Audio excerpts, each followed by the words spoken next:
Ito na.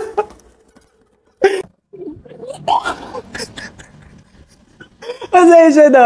Pasensya na ho. Hindi ako nababastos na pagkain. Pero sadya po. Ah!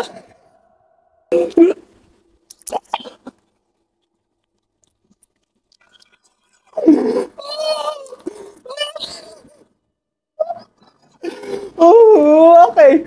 Oh. Umpisahan natin sa paglalagay ng kalamansi sa bagoong.